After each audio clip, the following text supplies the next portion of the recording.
The very last call I had with Sam, his last words were, "I love you, Mum." I am so very, very proud of him. I couldn't have asked for a better gift than to have Sam. Sam evolved into a beautiful soul who was really brave and gave the ultimate sacrifice for what he believed in. We've got photos of him everywhere, bless him. I think this is my favourite. This is my favourite of him. It probably wouldn't have been his. He just looks so peaceful, happy,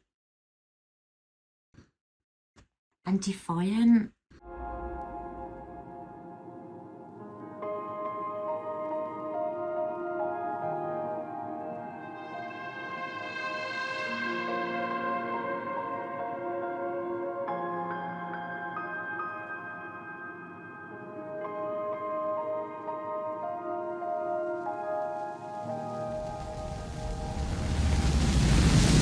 So I think that perhaps it was a very, very extreme way of standing up for what they believed, standing up to a bully. They looked at what Putin was doing and didn't agree with it.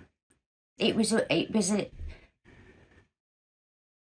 an unfair, unjust invasion. Sam in particular initially only went to do aid work, and he came across so many innocent, displaced people.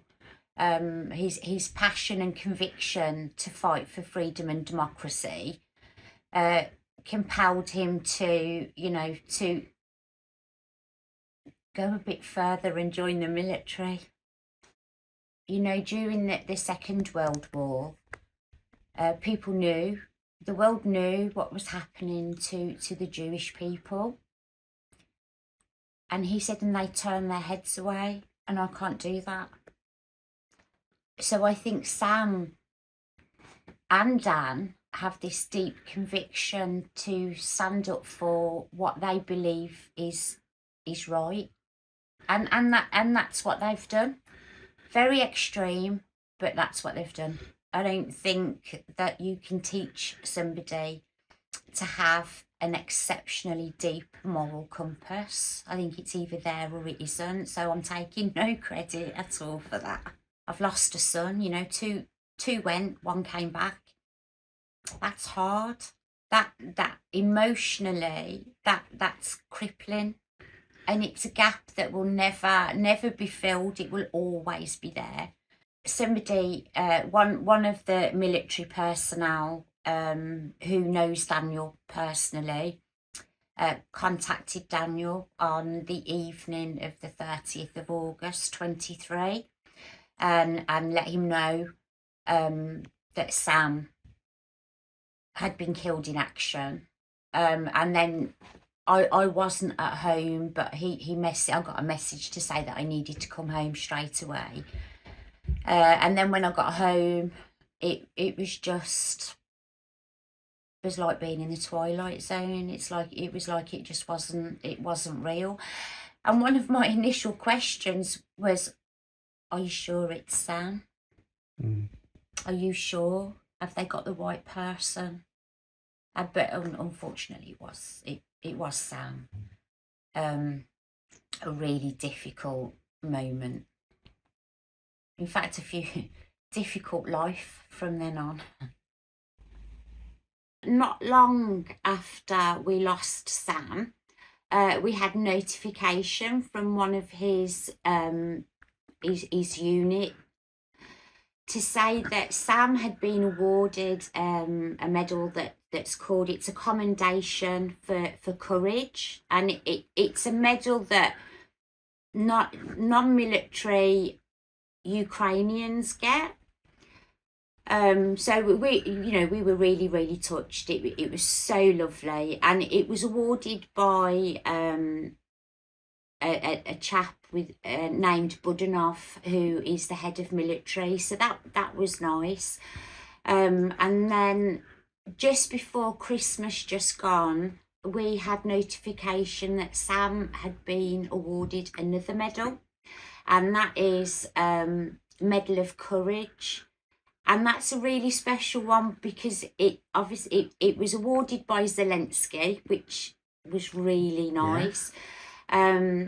And it's my understanding that there have only ever been 28 other recipients of this medal. So absolutely blown away and so proud of him. Sam had ended up joining the military, as I've already said.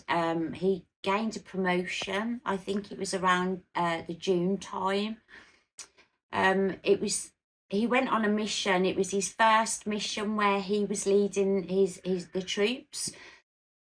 There were 2 units held back because they actually didn't think that the mission would be completed. So the mission was to take a Russian trench. Sam and his unit actually did take the trench. They freed 12 prisoners. And what happened was Sam ordered that the prisoners be taken to safety and told his unit to start falling back, and he would give covering fire. And then on Sam's retreat, he took a direct hit from artillery. This may sound really strange to most people. The nurse in me needed to know every detail of his injuries, what medical attention he'd received. What was lovely was that his unit actually carried him 5 kilometres back to their rendezvous point, and that doesn't happen very often. That is something special, that they didn't leave him, and we managed to get Sam home, which for me as a mother and the rest of the family, that meant the world. Yeah. It absolutely meant the world.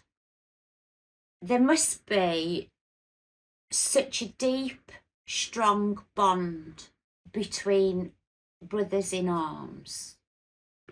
You know, whether you're on downtime and sitting in the bar having a drink, or whether you're freezing, sat in a trench with bombs, you know, hitting the ground around you, there is a unique bond that is formed between units of soldiers.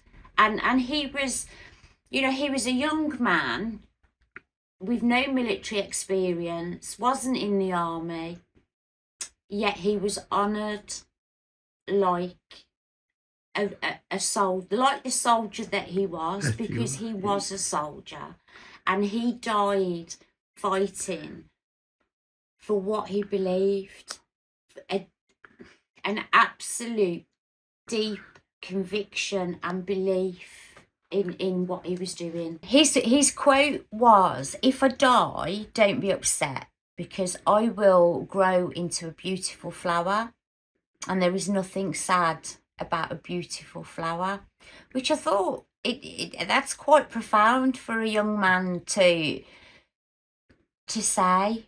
Negative comments were upsetting, but they're not now. I've had somebody say to me, "Well, I'm not being funny, but he gets what he deserves, doesn't he? Because he shouldn't have been there."